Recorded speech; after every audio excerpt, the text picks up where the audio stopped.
आइए जानते हैं एकादशी व्रत को खोलने की विधि।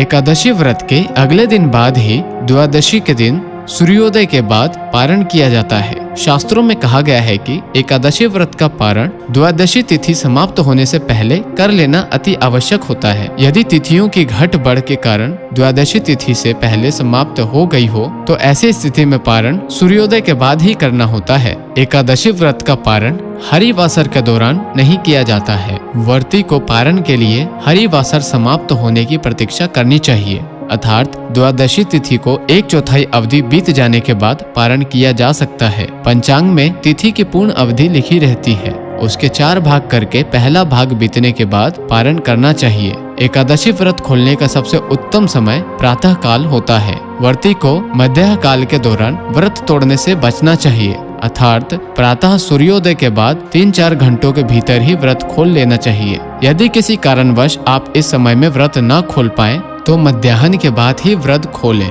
और उस समय को निश्चित करने के बाद द्वादशी के दिन प्रातः काल स्नान करने के बाद अपने इंद्रियों को वश में रखते हुए विधि पूर्वक भगवान विष्णु की पूजा करें। व नारद पुराण के अनुसार जो मनुष्य एकादशी के दिन भगवान विष्णु को पंचामृत से स्नान करवाकर द्वादशी को दूध पिलाता है उसको श्री हरि का स्वरूप प्राप्त होता है। पूजन के पश्चात भगवान से प्रार्थना करें कि हे केशव, मैं अज्ञान रूपी अंधकार से अंधा हो रहा हूँ, मेरे इस बात से प्रसन्न हो और मुझे ज्ञान दृष्टि प्रदान करें। मेरे 7 जन्मों के शारीरिक और मानसिक पाप नष्ट हो। इस प्रकार प्रार्थना करने के बाद सच्ची भावना से 7 अंजलि जल पीकर और चने के साथ दालें खाकर व्रत को खोलना चाहिए।